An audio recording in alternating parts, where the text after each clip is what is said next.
Welcome back, young scholars. In this video, we will be discussing the second major trans-regional trade network, which is the Indian Ocean sea lanes. The big questions you should be able to answer after watching this video are: first, what types of goods were exchanged in the Indian Ocean trade? Second, how did geography impact Indian Ocean trade? Third, how did new technologies impact Indian Ocean trade? And then fourth, how did cultural traditions spread through Indian Ocean trade? So what types of goods were exchanged in the Indian Ocean trade, and are those similar to or different than the Silk Road? So first, let's get an idea of the geography of the Indian Ocean sea lanes. The Indian Ocean sea lanes are a maritime network that spanned from China and East Asia, included Southeast Asia, the islands of Borneo and Sumatra, India, Persia, Arabia, and stretched all the way over to East Africa and the Swahili coast states. Generally speaking, it's easier to ship goods over water. There's less energy that's involved because you're not relying upon muscle power, animal power, but instead relying upon wind and water. And so it's easier to transport goods. The transportation costs are less, and therefore the goods tended to be larger and shipped in bulk as compared to Silk Road trade, in which you're talking almost exclusively about smaller, lighter weight luxury items. So here we're talking about like large bundles of cotton, for example, coming from India. So that's a major difference between the Silk Road and Indian Ocean trade. So how did the geography impact the Indian Ocean trade? One of the major continuities when it comes to Indian Ocean trade was the role that the monsoon winds played. So the monsoon winds are these seasonal winds that blow west in the winter and east in the summer. And so these were predictable, and they allowed for merchants and mariners to follow predictable wind patterns, which is going to help facilitate trade because it's going to allow for mariners and merchants to know when exactly to leave if they're heading in a particular direction and when exactly they'd be able to return. And so they could plot out their routes in a predictable way. Now, these seasonal winds, though, also force traders to stay and interact, which is going to result in the spread of culture. You have, for example, Arab merchants coming down from Arabia into East Africa. They're going to stay there, and as a result, they're going to spread Arabic language. They're going to have relationships with local women, these Arab male merchants. And as a result, there's going to be a whole new ethnicity of people in East Africa that is going to be a blend of Arabic and African roots, and it's going to lead to the formation and birth of the Swahili people. So how did new technologies impact Indian Ocean trade? So between 600 and 1450, larger ships are being built with improved maritime technology, which is going to increase the scope and volume of Indian Ocean trade. So for example, they start building these dhows, these ships with lateen triangular sails, which are used initially in India, Persia, Arabia, and East Africa. Now the benefit of a triangular sail is it allows you to sail upwind. If you just have a square sail, you have to have the wind at your back, but if you have a triangular sail, you can maneuver it and allow a boat to tack upwind, and so you become less reliant upon the wind over time. And these dhow ships were small, fast ships with these triangular sails, and they're still being used in the Indian Ocean region today. Now, in addition, you also had these larger junk ships. A junk boat is a type of boat developed by the Chinese, especially during the Ming Dynasty. The Admiral Zheng He is going to use these large junk ships to travel throughout the Indian Ocean region and establish trade relationships. Two other technologies that were critical in facilitating Indian Ocean trade were the compass, maritime compass, which was first developed in China, which allowed sailors to sail out into open waters, and also the astrolabe, which was first developed by the Greeks but later improved upon by the Islamic scholars. The astrolabe is kind of like the iPhone of its day. It served all these different functions and purposes, but one of the major purposes was to determine latitude. And latitude is also really helpful when it comes to open water navigation. So how did cultural traditions spread through Indian Ocean trade?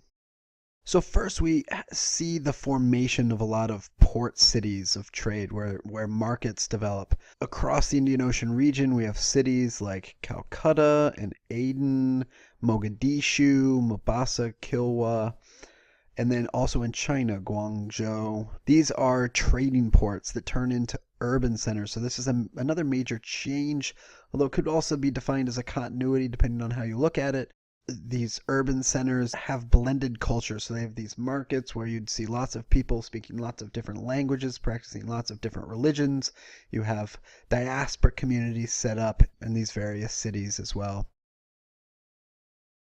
The major religion that is going to spread by way of the Indian Ocean sea lanes is Islam, right? These Muslim merchants are going to dominate trade, and it's going to be the major reasons why Islam is going to spread to the east coast of Africa, right here, the Swahili coast states, and also to Indonesia, so the country with the largest Islamic population. Total number of people today that practice Islam is in this modern day state of Indonesia, which includes the islands of Borneo and Sumatra. So these wealthy trade states are going to form, like the Swahili trade states in East Africa and Srivijaya in Southeast Asia. And they're going to become wealthy because they're going to be taxing trade. So let's start by talking about the Swahili trade states in East Africa. So the Swahili trade states were this collection of independent city-states that arose on the east coast of Africa.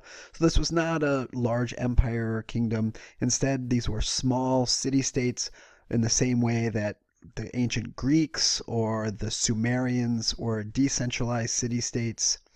These African traders began trading gold, slaves, and ivory from the interior. They brought these items to the coast where Arab merchants were waiting. And to facilitate trade, many of these African merchants along the coast are going to convert to Islam, right? So there's a common cultural connection. We also have, as I mentioned before, Arab men who are coming down to the east coast of Africa and then who are forced to stay there for months waiting for the winds to change. They have relations with local African women, and the result is the birth of this language and culture known as Swahili. Now, Swahili is a language that blends Bantu, and we'll talk more about this when we talk about Africa in the next video. But Bantu is a family of African languages that spread across sub-Saharan Africa. And also it blends Arabic elements. So these Arab merchants who are speaking Arabic were bringing those and mixing with the local people. So Swahili is an excellent example of a syncretic language.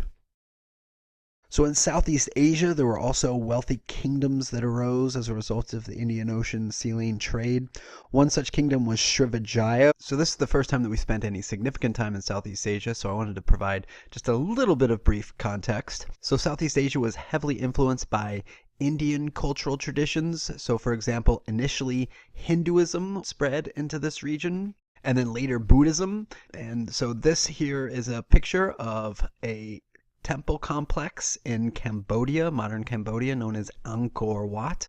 And Angkor Wat was initially built as a Hindu temple to the god Vishnu. Later it was converted into a Buddhist temple. And so we can see that Indian influence in the same way that China was influencing their neighbors in East Asia. We had something similar going on in Southeast Asia and South Asia with India and Indian culture influencing and spreading into Southeast Asia. What role did Srivijaya play when it came to trade? They held a very important strategic geographic spot right here between Malaysia, and then there's a tiny city of Singapore, which is also a country today, located right here. And this is on the Straits of Malacca. And so there was a lot of trade between Indians and the Chinese. And if you wanted to get from India to China by boat, you had to go through the Straits of Malacca. And so anyone who controlled this region could stop merchants and impose taxes. And that's one of the reasons why Srivijaya gained a lot of wealth, is because they were located right here on the Straits of Malacca. And there was a city that developed called Malacca. And this was, again, a geographically important spot located on this strait between India and China. And so in the same way that the Swahili trade states held a geographically important spot as a conduit for trade from the interior of Africa to the coast, something very similar here with states gaining wealth as a result of their ability to tax traders moving from South to East Asia. So another major continuity in Indian Ocean trade is the role that India played, right? It was the center of Indian Ocean trade, and therefore it was a natural site for these emporia, these warehouses for selling goods. These large trade cities sprang up along the coast of India, and they became melting pots of merchants from various regions with these many different diasporic communities. And so India's sort of central role in this Indian Ocean trade network is one of the things that really is a continuity throughout the entire duration of the Indian Ocean sea trade. So as a result of watching this video, you should be able to answer these 4 big questions. First, what types of goods were exchanged in Indian Ocean trade? Second, how did geography impact Indian Ocean trade? Be aware of those monsoon winds. Third, how did new technologies impact Indian Ocean trade? Fourth, how did cultural traditions spread through Indian Ocean trade? Thanks for watching.